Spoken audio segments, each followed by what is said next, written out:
নমস্কাৰ সকলোকে মণ্ডল জিএছএন স্বাগতম জনাইছো আমি যেহেতু সাহিত্যিক সমৰসমূহৰ বিষয়ে আলোচনা কৰি আছিলো আজিৰ এই ভিডিঅটোৰ জৰিয়তে আমি বেদাংক পুৰাণ উপনিষদ স্মৃতি সাহিত্য আৰু মহাকাব্যসমূহৰ বিষয়ে আলোচনা কৰিম গতিকে আহক ভিডিঅটো আৰম্ভ কৰোঁ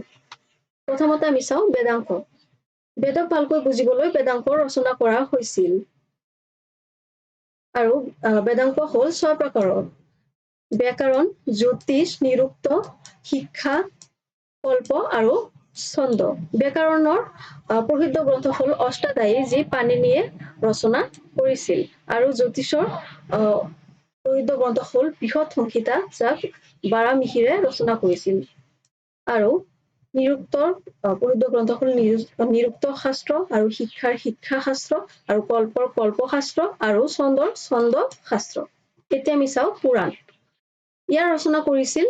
মহৰ্ষি ঋষিয়ে আৰু পুৰাণৰ সংখ্যা হ'ল 18 ইয়াত পুৰাণত প্ৰাচীন ৰাজবংশৰ বিষয়ে উল্লেখ আছে যেনে বিষ্ণু পুৰাণত মৌৰ্য বংশৰ বিষয়ে মৎস্য পুৰাণত সাতবাহন বংশৰ বিষয়ে আৰু বায়ু পুৰাণত গুপ্ত বংশৰ বিষয়ে আমি এই ৰাজবংশবোৰৰ বিষয়ে আগলৈকে ভালকে আলোচনা কৰিম প্ৰথম এতিয়া চাওঁ আমি উপনিষদৰ সংখ্যা হ'ল 108 আৰু ইয়াক মান্যতা প্ৰদান কৰা হৈছে অকল 13টাক 108টাৰ ভিতৰত অকল 13টাকহে মান্যতা প্ৰদান কৰা হৈছে ইয়াৰ উপনিষদৰ ভিতৰত বৃহৎ নাৰায়ণ উপনিষদ হ'ল আটাইতকৈ প্ৰাচীন উপনিষদ আৰু কঠোপনিষদত ওম শব্দৰ মহত্বৰ কথা উল্লেখ কৰা হৈছে আৰু মুণ্ডকোপনিষদত সত্যমেৱ জয়তৰ কথা উল্লেখ কৰা হৈছে আৰু জবালু উপনিষদত আপোনাৰ ব্ৰহ্মা বিষ্ণু মহেশ্বৰ এই ত্ৰিমূৰ্তিৰ বিষয়ে উল্লেখ কৰা হৈছে আৰু অনুপনিষদ হ'ল উপনিষদৰ অন্তিমটো উপনিষদ এতিয়া আমি চাওঁ স্মৃতি সাহিত্য বা স্মৃতি শাস্ত্ৰ স্মৃতি শাস্ত্ৰৰ সংখ্যা হ'ল 36টা আৰু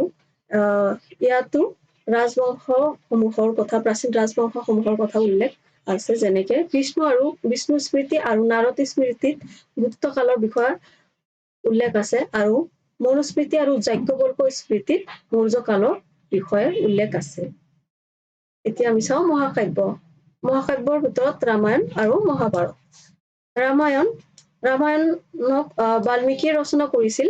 এই ৰামায়ণৰ প্ৰাৰম্ভিক সময়ত 12,000 শ্লোক আছিল আৰু বৰ্তমান 28,000 শ্লোক আছে এতিয়া আমি চাওঁ মহাভাৰত বেদ ব্যাসে ৰচনা কৰিছিল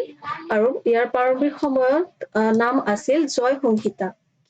সংহিতা আৰু ইয়াৰ শ্লোক 8,800 আছিল প্ৰাৰম্ভিক সময়ত আৰু বৰ্তমান ইয়াৰ শ্লোক 1,00,000টা শ্লোক আছে আৰু মহাভাৰতত 18টা পৰ্ব আছে তাৰে ভিতৰত ভীষ্ম পৰ্ব উল্লেখযোগ্য পৰ্ব ইয়াত শ্ৰীকৃষ্ণ আৰু অৰ্জুনৰ বাৰ্তালাপৰ কথা আছে যাক এই ভীষ্ম পৰ্বকে ভাগৱত গীতা বুলি কোৱা হয় গতিকে আজিৰ ভিডিঅটো ইমানতে সামৰণি মাৰিলো আমি নেক্সট প্ৰাচীন ইতিহাসৰ বিষয়ে আলোচনা কৰিম ধন্যবাদ